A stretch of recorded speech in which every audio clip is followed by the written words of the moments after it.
Rosanna, thank you for joining the podcast of Meet the Stakeholders. You are a stakeholder, and I'm glad to have you on. Um, let's start by having you introduce yourself. Where have you been? What have you done? And yeah,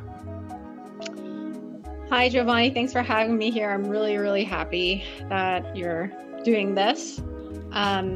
So currently I'm an associate director of portfolio marketing at a place called IQVIA. Portfolio marketing basically encompasses different types of marketing. So product marketing, marketing communications, etc. And IQVIA is a pharmaceutical services provider that serves the life sciences industry for the most part. So I do everything from planning, making the plans for the products and services we market, to execution. And then before that, I was at a place called Unite Us, which is where you and I met, and I was also a product marketing manager there. And I think the highlight of my experience there was launching a product called Payments, which we can talk in more detail later. And yeah, I mean, I think we'll get into it, but also like before my time at United and meeting you, I was my career track was kind of it wasn't linear for sure. It was non-linear, and I started out as an editor, and yeah, now I'm here as a marketer, and I'm happy to talk about all of that with you. yeah, it's great. One of the things that I've picked up on with product marketing is everyone kind of comes from different directions. I came from physics. You came from writing and editing, and some people coming through from like sales or even teachers coming into the space. It's very interesting to see that it's not like a direct linear progression into being a product marketer. Yeah, and I have to say, I think I agree with you, and I think part of that has to do with the fact that product marketing, I think, has only just recently developed into its own discipline. Um, growth marketing too, in my opinion. It hasn't really been um, distinguished from marketing that much in the past, at least in the pharmaceutical space and the healthcare space. But with the prevalence of new health tech and pharma tech, I think that all changed. Interesting. What do you think exactly is the cause of of product marketing and growth marketing really carving a name for themselves as opposed to like in the past? Yeah, I think marketers, I mean, we're kind of expected to, and maybe are con- continuing to be so, but like a Swiss Army knife, they're supposed to do everything. And at least in my field, I think there is this attitude of marketing being um, order takers, where it's not strategic, it's just content driven. But with the prevalence of and the distinction between product marketing and growth marketing, I think people are realizing that marketing can do a lot, and it's crucial for the company um, to establish itself in the market. So I know at Unitas we had talked a lot about messaging, the importance of messaging and how it differentiates from other competitors. And I remember like doing that for payments, and that took like weeks and weeks. um, so I mean, and growth marketing too, it's its own discipline. You need you know, it's just more respect for marketing, acknowledging how powerful a marketing team can be. So it's Yeah. all yeah. You were saying it's all. Oh, it's all good. I think these are good changes. Yeah, I haven't been in the space and I don't have like 10, 20 years in product marketing, so I can't really give a an accurate answer, but my opinion is that from what I'm observing, what Product Marketing Alliance is doing, uh, I think now product marketing is tying back their actions to revenue, like how much Mhm. is it increasing. Everything is being tied down. I think also with the advancement of technology and attribution, it's more easier to see that as opposed to product marketing in B2C, 12 years ago. Maybe that's why. That's one of my guesses, but I really don't know. Yeah, B2C, I actually haven't really worked in B2C, at least in the healthcare space. Yeah. So that's interesting. Yeah. And so you transitioned through several roles within product marketing, and right now you're an associate director at IQVIA. What skills do you think have been the most crucial for this journey, and how do you keep them sharp? Oh, that's a great question. Definitely the soft skills because at IQVIA or in my present role, you interface with a lot of executives and they are very experienced. They've been in the industry usually for decades and they have a very strong point of view of how they want their products and services to be marketed. So you do need to go into a conversation with confidence and be able to handle everything they throw at you. And then I found that, I mean, easier said than done, but I personally have found that just reminding yourself that you are a partner, not an order taker. That's been the biggest um, takeaway for me and reminder I think I would give everyone like you have value as a marketer. Like you can bring your expertise to the table. And in fact, that's actually helping the company, in my opinion, because usually I think, and I've seen this, I think I'm approaching my 2 year mark here. What I've seen is the conversation shift from just just throwing content out there and hoping something will stick to being more proactive and asking the right questions before we even start the execution stage. So who are you trying to what's your goal? Number 1, what's your objective? Um what who are your target audiences, right? Where are they? Right? Is it I mean, are we just going to execute 20 webinars and hope we're going to reach the right people, right? No, I mean, if your stakeholders are somewhere concentrated somewhere else, maybe a different tactic like paid advertising will be more appropriate. So that's been very that kind of thinking and coaching other people, especially your stakeholders, to think to kind of think that way. That's been super important. And then showing results, I think, has convinced them. Um, More is not always more, especially when you have a limited budget. And I think across the board in 2023, a lot of people have seen limited budget. So you want to make the most of what you do have, and that requires being strategic. Yeah, that actually makes sense if you think about because I think now content is more easier to make with the help of AI. So it's not about like doing more, it's just about standing out. Because anyone can write a blog post in like 30 seconds and then just scale that. So I think really it's not about like how much content, but it's the actual content itself. Uh, Exactly. I totally agree. And you mentioned something, you mentioned, product marketing and you can walk in an organization and be an order taker. From personal experience, you both have encountered that in the past. So what advice do you give to someone that is in that position? How can they step away from being an order taker and be seen as a strategic partner?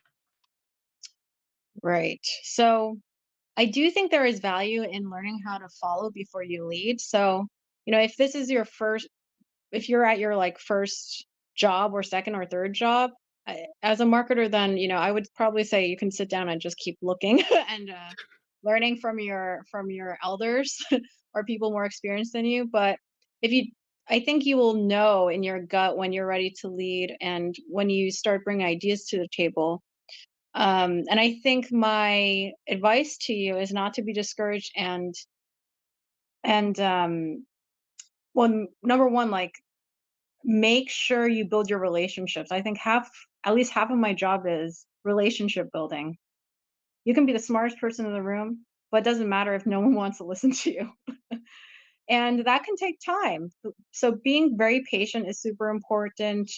Um, knowing the personalities and adapting to them is probably the biggest thing for me. There's some people who they're quite they're quite the personality, I'll just say, and they respond to certain forms of communication to other people, right? So again, going back to what I said about soft skills, I think it's great to know your skills. And I think, listen, if you don't know your skills, people are going to pick that up right away. So make sure you know make sure you know, and you're really good at that. Um, but beyond that, in order to really influence your stakeholders and kind of lead everyone to a solution that you think is the best for the company, for your business line, that requires a lot. And today's episode is sponsored by GTMLabs.io, our very own venture. So good that it's claimed that ad slot for itself. At GTM Labs, we see product marketing a little bit differently. It's not just about the product you're selling, but the story you tell. It's the art of capturing attention, engaging minds, and sparking conversations. Our mission is simple: to elevate your product from one in a million to one of a kind. GTMLabs.io offers the strategic support you need when you need it without the commitment of full-time hires. Flexible, subscription-based assistance that fits just right. And the best part is it's hassle-free, no endless back and forth, no discovery call. Simply choose your tier, sign up, and we're ready to roll. And if you need to hit pause, no problem. We'll be here when you're ready to press play again. Of relationship building and trust. Yeah. I also picked up self-awareness. You mentioned, you have to look back and you'll know what you're good at, or you should know. And if you don't, people will pick up on that. So there's an element of being self-aware of your, strengths and weaknesses and improving on those, which is very interesting. I haven't It's very interesting, yeah, to hear that. In your role, you've had to collaborate across various teams and departments. What are some common challenges and strategies for effective cross-functional collaboration? Yeah, I think I'll speak to my experience at all companies because I think there's a common thread. A lot of the challenges I think come from lack of communication or departments being siloed or groups being siloed, and there's a lack of alignment amongst them. I think that's the biggest thing. Um, and often there's no leadership saying you do this, you do that, or you listen to this team or you listen to that team, and here's a process. So aligning everyone and then establishing getting everyone's buy-in on a process um, to execute something, I think that's probably super challenging because everybody wants to drive, but you can't do that all at once. There's a Korean proverb that I always think about. Um,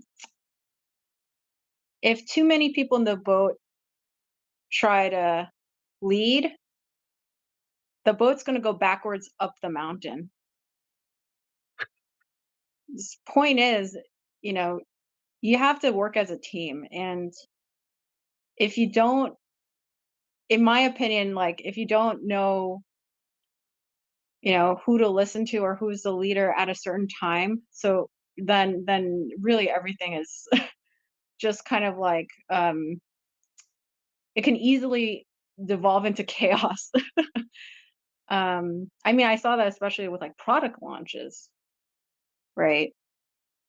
So we're supposed to take direction from a product team, and then the sales team wants that. I mean, it's just it was so unorganized, and you know, I think it's very important to kind of align everyone in the beginning.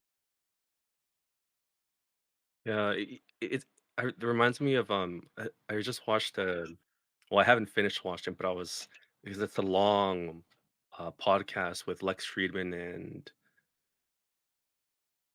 what's his name? I'm blanking on his name. The former CEO of Amazon, Jeff Bezos. I don't know why Yes. it took me so long. Yeah, and he mentioned the one of the parts I took from that was speed is really important, but it's about making effective decisions plus speed. And part of what said in in the podcast was sometimes people, like you said, all want to drive, and it's hard to let someone take the wheel. And it's kind of like a give and take of like, okay, I am your superior and I believe we should do it this way. And then the other person's like, no, I think we should do it this way. Okay. Then they start to say, I believe this, and this is why I believe it. Here are the numbers. And they go back and forth, and eventually someone has to give in.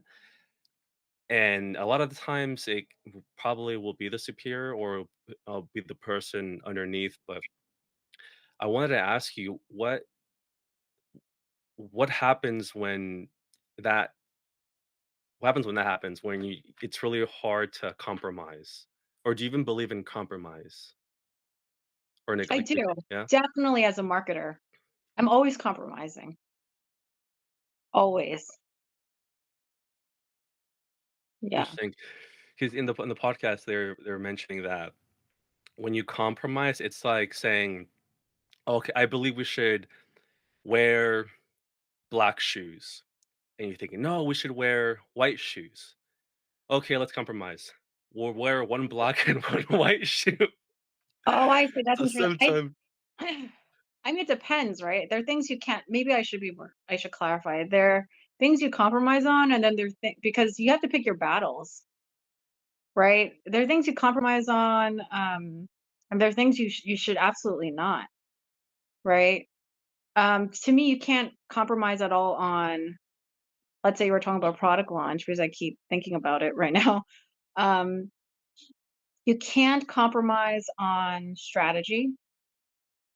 You know, you have to make sure everyone's aligned, and you need to make sure that everyone's aligned on the messaging. In terms of execution, like the little details, yeah, you can compromise. So one stakeholder said to me one day, like, "Hey, that video, I don't like that image. Can we change it to this?" And I'm like, "No, that's not brand compliant." You know, like that stuff we can compromise, and we eventually reach a solution. But yeah, I think you need to be flexible. and you mentioned messaging. What's your current process for developing messaging? Right now, it's a lot of industry research, really understanding what the product is, what the value is, um, and then understanding its competitive edge over other offerings in the market. And then meeting with stakeholders, like the VPs I work with, I kind of I want to make sure they know how to market their own, like what they think the story is, aligns with what I think the story is, and we just move on from there. Yeah. Okay. Yeah, I remember one of the things that when we're working together, you're coming up with the messaging for payments at Unitas, and you showed me the slide deck, and I was like, "Wow, this is a beautiful wording, and the messaging was super beautiful." And I was just in awe, and now I understand that it really comes from that experience in writing and being an editor. How important do you think having that background in writing is to being a product marketer? I think it's very important for multiple reasons because you're communicating with people all day, especially when you're trying to communicate a new offering or a new product. You need to be able to come up with a language for that. And usually that's what poets do or writers. That's our job, you know? Um, and for the listeners out there, in my in my spare time, I write poetry. So that's what so that's what I mean. And then you're communicating with people all the time who are probably not as much as great of a speaker or communicator as you are. So you won't need to translate their ideas, which might be super technical, into something that's digestible. Um, and that's kind of like the balancing act that the writer, you know, takes on. Um,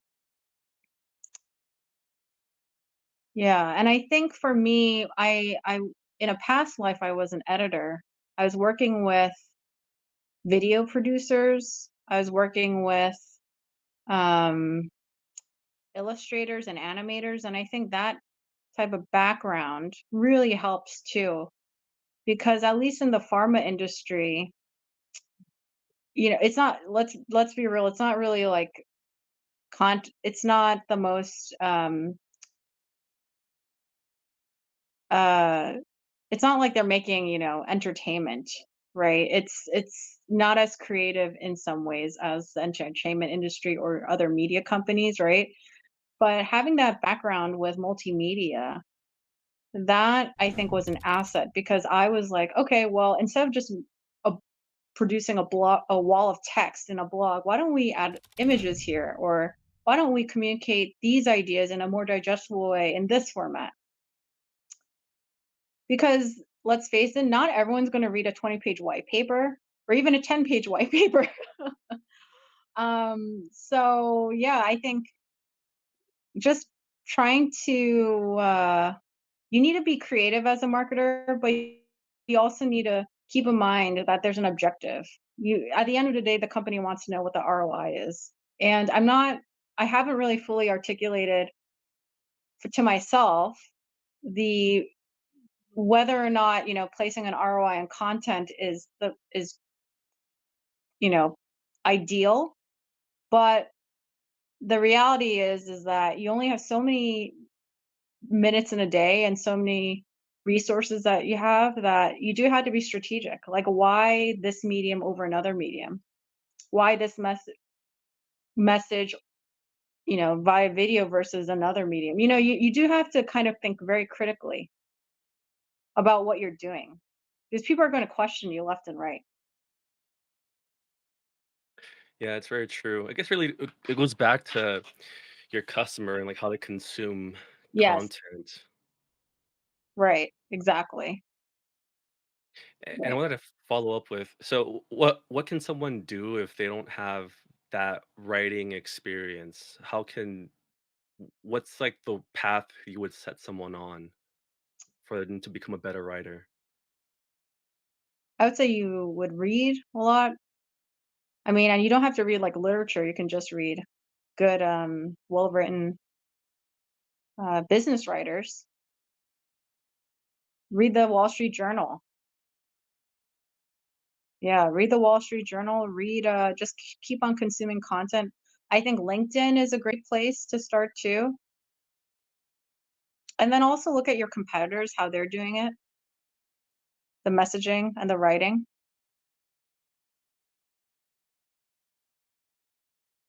That's actually a good Yeah. one. Yeah. And make sure, if you're B2B, don't look up like B2C, really. You need to look at other B2B companies. Because what you get in a B2B marketing um, P, collateral is in terms of tone of, uh, voice and tone, it's going to be different. Yeah. And I want to circle back to the first question actually on, because I believe one of your strengths is you have the skill to read people and acclimate to working with them at their level, their capacity. How does someone acquire that skill, and how do they sharpen it? I'm so flattered you think that, Giovanni, because I was like the most awkward kid ever. And I was such an introvert. Honestly, a good day would just be me reading my book or writing by myself. And then as I began my career, there were just so many failures and awkward moments. And I just learned from trial and error. And you realize as you go from job to job that there's always going to be this certain personality. There are always going to be the same types of personality, and you gradually learn how to deal with it. So for me, like one person I think I've learned how to kind of deal with is um, I'm always kind of skeptical of people who are too nice. I mean, people can be genuinely super nice and you feel their energy and you're like, oh my gosh, I want to be your friend. But then sometimes you get people who do it for the attention. And I've met a couple of those in my career so far. And gosh, you need to stay the hell away from them. Or you just need to be very careful. So, um, but then there are other people you kind of just grow with too. Like I definitely did not know how to read people coming in, but I do think like learning how to read the room is super important. Knowing what the right timing is if you want something or if you have a grievance or something, like know when to bring it up. Always try to take people in before you force them to take you in is my mantra. What does that mean?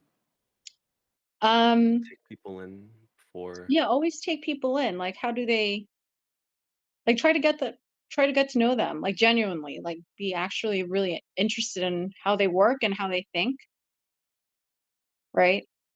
Um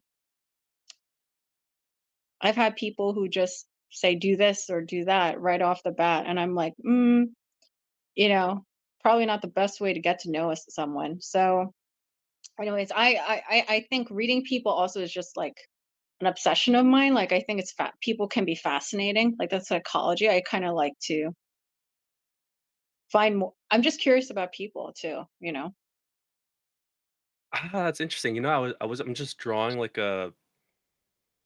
Is it due to you reading a lot and Maybe. in characters and trying to understand the character? Yeah, maybe. Yeah. I keep thinking about what like Charlie Munger and Warren Buffett said, right? Like I think Charlie Munger had said something about like avoid there are a couple of steps you need to take to be successful and one of them is like avoid toxic people. And I think I live by that. And you're going to get them no matter what. So, um you just learn how to deal with it, I guess, when as you get older, different ways of dealing with it. Yeah. Yeah. And what's the difference between reading, a room and reading people? And that's pretty obvious, but I'm curious how you would define that. Reading the room, I feel like you just kind of take a temperature check on, large groups of people, especially like your team or companies. And especially like marketers, we're we're at the center of everything. We kind of have a bird's eye view of everything that's happening because we're at the center. Um, and then reading a person, that's more like one-on-one collaboration. If you have to work very closely with someone, then it'll be, I think, in your interest to learn how they think, how they work, what their expectations are, and how you can communicate with them. Sometimes I found that I've had to be more vocal with some stakeholders because if I don't, they're going to walk all over me. Right. So And then that just you know turns into something that you don't want, an unsustainable relationship, the order taking relationship, which is not great for marketers. So you do need to, with professionalism and civility, like establish yourself as your own person who has a lot of expertise to give, and you have a brain, and you know marketing more than other people do. And when you see that happening, being like being an order taker, how do you be vocal?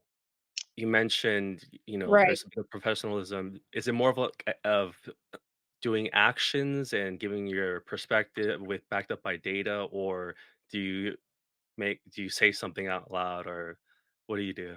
Yeah, data, exactly. So if someone were to say to me, "Hey, can you just make this white paper?" And I'm like, "Yeah, but we this is like the 10th one, and the last few white papers didn't get that much traction.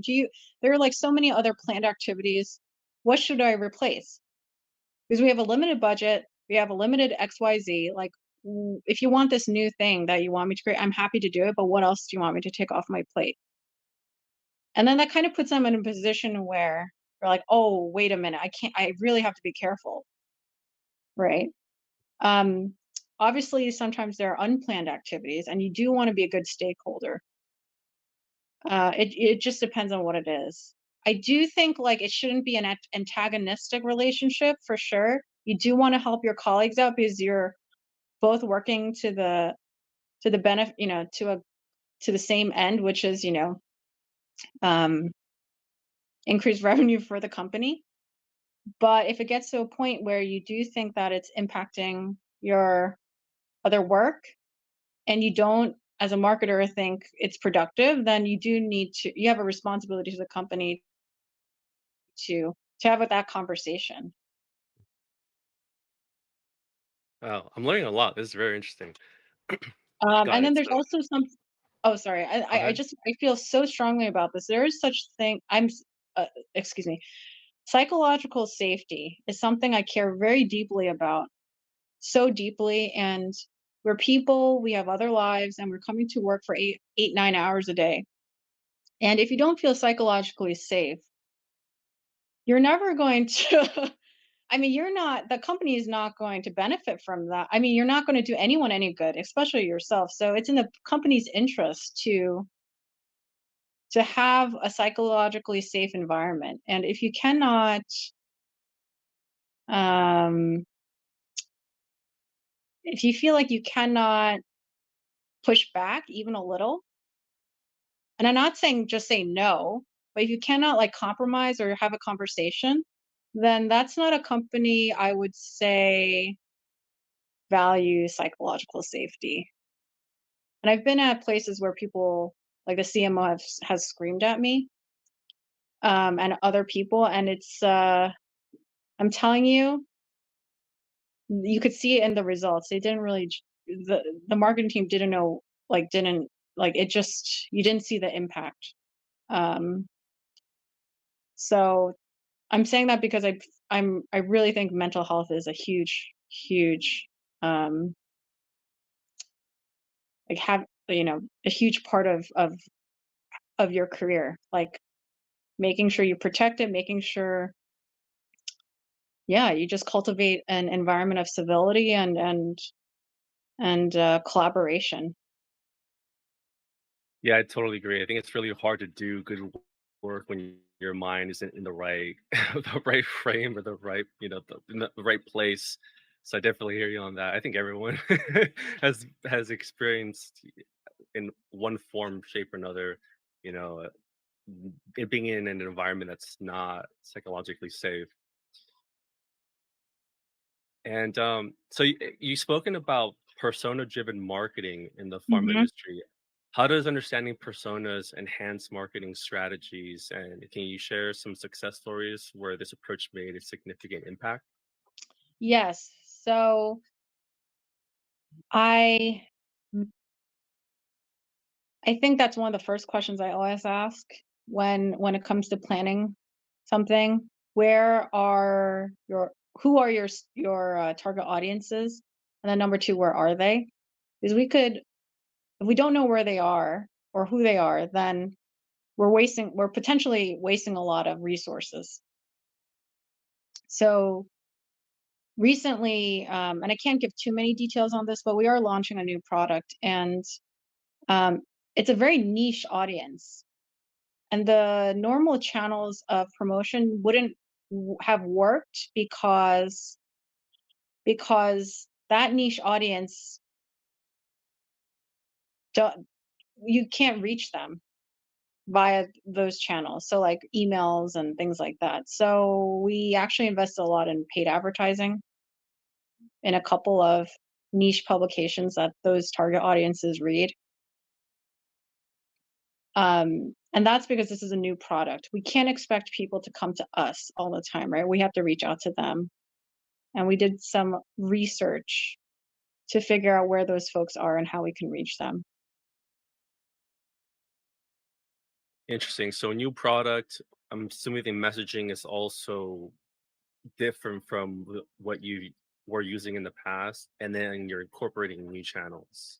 Yeah, 100%. And with messaging, you want to know like why this product, why now, what problem is it solving for? All those questions. And you mentioned off camera that you don't use AI, and I completely believe you because firsthand I've seen it in your writing. I mean, you are an author, a published author, so you don't need ChatGPT to help you at all. I feel like it would be like a detriment if you used ChatGPT. And so, but you also mentioned that it's bad for the environment. I'm gonna need you to explain that one to me. Yeah, I was listening to a couple of this writer from the New Yorker. I subscribed to his newsletter, and he had someone talking. He had someone on his podcast, and they were talking about how AI is bad for the environment because it consumes enormous amount of energy, and a lot of water is required to cool it down, the equipment down. And I don't know too much beyond that, to be quite honest with you. But yeah, I mean, I don't use AI day to day in my own work. I write everything. But AI is going to transform. I feel like we're going through like a new industrial revolution. It's going to transform everything. So you do need to know how it works and how it impacts people. Everyone's kind of concerned that AI is going to get rid of certain creative professions. I don't think it's going to get rid of them entirely, in my opinion. So, like writers, right? Writing. I don't think it's going to get rid of writers completely, but I do think there are going to be fewer spots for writers. Or maybe there's going to be, more editors who know how to work with AI, right? So it's more about like hiring people who know how to work with AI rather than replacing them completely. That's just my 2 cents, but again, I'm not entirely sure. It's something that I've been kind of looking up courses on because it is important to know. But AI, I don't think is going to tell you like AI can't do everything right now. So yeah, and the quality of Yeah. writing isn't really. From what I've seen, the quality of writing you can kind of tell um, whether it's derived from AI or not. So for now, I think right now it's just more about understanding how AI works than anything else. Yeah, 100%. I think for me, the important thing is I'm trying to see how I can implement AI to connect certain things of what I do day to day outside of writing. I use ChatGPT to even just understand what someone is trying to say. Maybe I don't understand grammatically how they wrote something or what they're referring to, and I just put into ChatGPT, and then it just tells me, "Oh, they mean this." Like, okay, I understand the question now. Yeah, Um, yeah. but it's interesting to hear. It's interesting to hear that you don't use AI in your day to day. What's your well? I mean, I guess you already mentioned it, but your what's your perspective on AI on the industry and any particular reason outside of it being bad for the environment that has led you to avoid it thus far? I I mean, if I were to use it, I would, AI, I would use it to write content, but right now the there hasn't been a need for that because I can do it myself. I think in terms of how AI is going to change the industry, at least in pharma, at least on the marketing side of things. I mean, I wonder if there's going to be a plethora of content. There's just going to be more and more content. That's just going to, because it's easier, it's going to be more easily made. Um, and you're gonna, as a marketer, your task is gonna be to differentiate your services and offerings in a way that they stand out in that sea of content. So you have to just be really,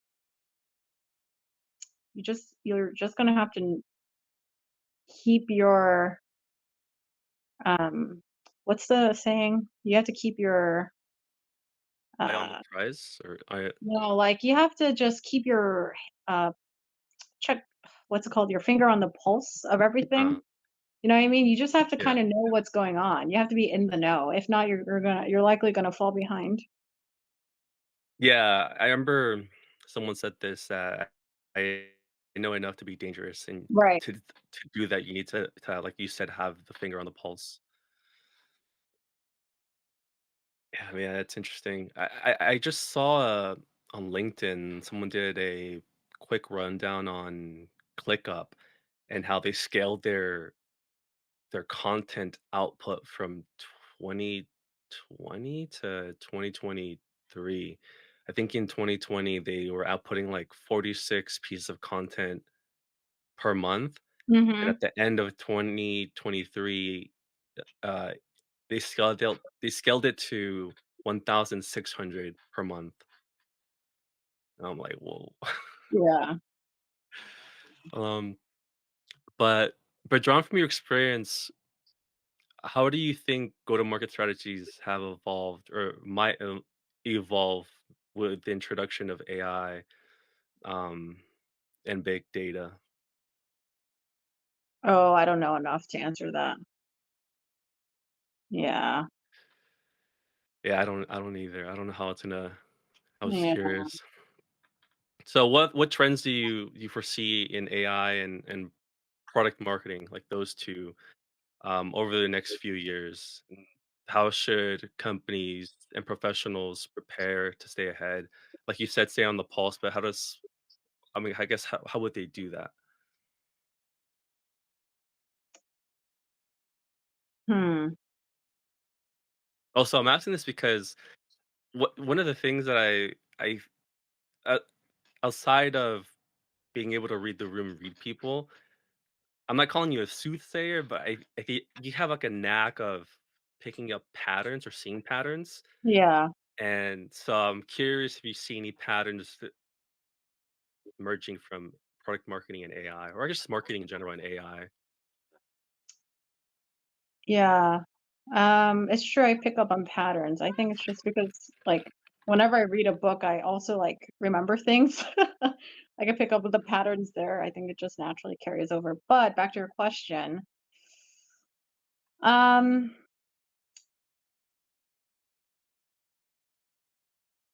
Honestly, I need to educate myself more before I answer that question. To me, it's right now all I can see is just more and more content. And the danger of that is, you know, that content not being, I mean, maybe that content is great, it really depends. I just personally, if I from okay, so I'm gonna take like, you know, an executive's point of view, right? They want to cut costs. They're probably going to go to AI for things. I mean, I have a friend who is a graphic designer and they're already using AI to generate graphic designs, Wow. right? Yeah, and that saves the company money. So I don't want to be all doom and gloom, but I do think like if it's easier to make content and you can get that content more cheaply from a certain provider, like the company is probably going to go in that direction. And again, I don't think, writers are going to be rendered obsolete, but I wonder if the nature of their job will be more like, like content managers, instead of writing, they're probably editing more Mm. or reacting to AI more. You know what I mean? It's not like, yeah, they're going to be editing more than like generating new content. I wonder if that's going to be the case. Yeah, I could see that, or them guiding the AI, 'cause I think there's still you still need to navigate and guide it, Yeah, and then you need also to know edit. what exactly, like you need to know what to tell the AI to do, right? Yeah. So, yeah. Also too, because I mean, because the content could be good enough to rank on Google if you're writing like a blog article. But then you have to ask yourself, is it really helpful for the user? Like, does it end the user search journey or question that they had to begin with? Like, yeah, I could have all the key terms, the right structure, pictures, videos, and it's good enough to make sense of that specific topic, but is it really helpful in the end? So I think that is maybe Google's gonna crack down on that, maybe they're not. Mhm. But as of right now, AI content seems to be working. I mean, just taking the example of ClickUp, because they're definitely using AI. I don't know to what capacity or how much, but I'm just saying I've ran some of their blog posts and it did not pass the AI detection. Yeah, And so, yeah. uh, yeah, and I think in terms of AI and product marketing, I haven't really seen a lot of use cases outside of competitive intelligence. It's a lot easier to do research now and just give it a link of a competitor website, and that'll analyze like the messaging and give you what it thinks it's the value prop. And I mean, outside of that, and the strengths and weaknesses, uh, I think there's a lot of potential in like Slack and in collaboration to loop people in to understand how something might impact another team and what that means for that team. I don't know if there's any tools out there, Mhm. but I think that is another layer that I haven't seen being activated in the product marketing and AI space. Mm.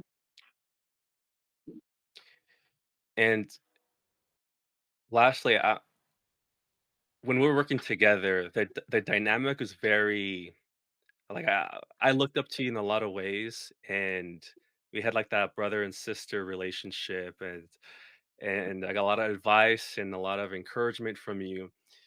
How what advice like for those looking to follow a path similar to yours, particularly in tech focused healthcare? What advice would you give, especially regarding embracing, well, not embracing AI, but what advice would you give them to get to where you are now? Yeah, thanks, Giovanni. You're a really good guy, and I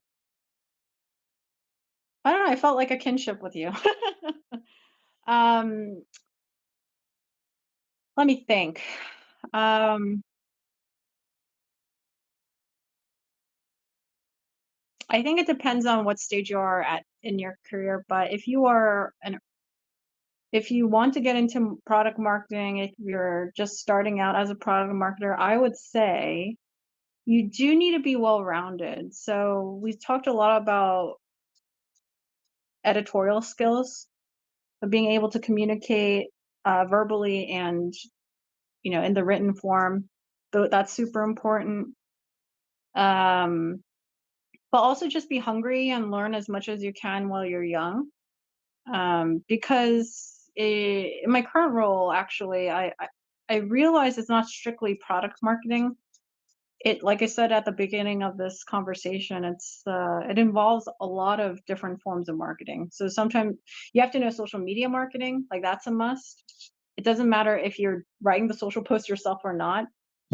Even if you're like a CMO and you have a social media strategist, you need to be able to understand what that person does, right? So you have to know enough about different types of marketing out there. Um, so yeah, just and always be willing to learn. I didn't know what SEO was. SEO. And that sounds really Yeah. silly. That sounds really silly, but I paid for a class and I studied myself. And again, like it probably wasn't the most helpful thing because I learned everything about SEO on at my job as an editor. But you do need to like realize that there's so much to marketing and did the digital aspect of marketing changes constantly. So just, make sure you're always learning and have a growth mindset. That's the buzzword, right? Yeah. Growth mindset. Growth mindset, yeah. Yeah. That's a good yeah, I love that answer. I mean, I hear you on the SEO. I mean, that's one of the things I think most marketers avoid just because it's like, it takes too long. I gotta write a blog post and I'm not gonna see a result in like 6, 8 months from now. And it's just like, but now with AI, I mean, I can write a blog post in 30 seconds and it can rank. And so Yeah. I hear you on that. Yeah, I think there's a lot of potential for having that mindset and being very curious and like you said, a growth mindset. Yeah. And I'll give you another example. Events and conferences were something that I was like, oh, not part of my job, to be quite honest with you. I was like, why am I doing all this you know, work that's administrative? But a lot of our MQLs were for a certain team that I support were from these events and conferences. And the reason is that for this team in their industry, which is compliance, events and conferences are the way to go. So understanding that world only served me, right? So I think just keep an open mind. Yeah. Interesting. So so your previous experience you weren't attending conferences or trade shows. At Eversana, which was a couple of jobs ago, that's where I kind of got really my hands I got really involved in events and conferences, like coordinating them, making sure the which trying to figure out which opportunities were right for my stakeholder because they can get expensive, right? So and then making sure we have the right messaging and story across out there at those conferences. So in a way, it is strategic, although it's super administrative in the execution. What's the framework or like the thought process when it comes to picking and choosing conferences and trade shows? It again, it's all led by your knowledge of your customer and industry. Like if you're targeting large pharma, for example, that they're going to show up in certain conferences. If you're targeting compliance officers, they're going to show up at certain conferences. So you need to make sure you're on top of that. Yeah. Yeah, that's interesting. We're I'm working with Consensus, and so we're attending a lot of conferences. We just kind of started in Q4, and we saw a lot of growth from that. So we're going heavy uh, Q1 all the way to Q4 of next year, and so I'm planning that out as we speak, and so that's why I'm curious about. I'm curious to see if there's any, or if here there are any like do's or don'ts when it comes to trade shows or conferences. Well, okay, so again, like with some, we tried some new conferences, and whenever we do, always have like a debrief session after. And if a conference doesn't work out, then we do something else, right? We have to adapt. If you feel like you're not reaching the right customers, or the too few customers, you do something else. And that's just the nature of marketing, I think. Also, conferences, like I said, can be super expensive. So, you want to be strategic, right? Like, you don't want to go to a conference that has only like 100 people, right? Yeah. You don't want to go to, I mean, ideally, you'd go to a conference that gives you the contact information of the attendees so you can reach out to them. Ideally, you'd get a speaking slot, you get passes for your stakeholders, right? It's not just like putting a sign up and that's it. Like putting your logo up there and be like, okay, we're here. You do want those conferences are there for you to make connections, especially this. It's a really good opportunity for the what's it called, sales team to make connections, and also thought leadership. To position your company as a team of experts and thought leaders in whatever field you are in. Yeah, I'm taking down notes mentally. I'm gonna rewatch this because I definitely you gave some really good advice. Yeah, wasn't thinking about I didn't know. I thought they kind of all gave you like a booth and a No, slot to speak. I didn't know there was a different. no. Oh yeah, Oh, different sponsorship levels. yeah. Um, yeah, sometimes they just want you to pay thousands and thousands of dollars for just like the privilege of adding your logo on a bag. Like, you never know, or a brochure. So, and then you have to think critically, like, is that gonna help me? Is that gonna help my stakeholders get new customers? So again, these are I'm not an events and marketing planner, but ex- events and conferences planner, but knowing enough about it, knowing the process, that makes you more valuable, I think, to your stakeholders. Yeah. Yeah, beautifully said. And that is the last question. So thank you again, Rosanna, for joining. And lastly, I want to give you an opportunity. Is there where can they find you? Where can viewers find you? And is there anything you want to promote? Oh yeah, sure. So you can find me on LinkedIn, um, Rosanna O, RoSannnaOh. Um, and I mean, feel free to reach out to me. I'm happy to talk about any of this. It took me a while to find my way, or to make my way to marketing. It was a long journey. It took years, but I'm glad I got here. And if I can do it, you can definitely do it too. And if they're curious about your poems, where can they where can they find that? um, I don't know. I'm not going to, I like to separate my professional self from my personal self, uh, private self, excuse me. So you can find it, I guess, if you're into poetry. But thanks, Roy. That's nice of you to mention. Of course, yeah. Yeah, I'm just trying to help. Yeah. But yeah, all right. Well, thank you. And let me pause. I'm out. You can't leave! You watch me. Deuces.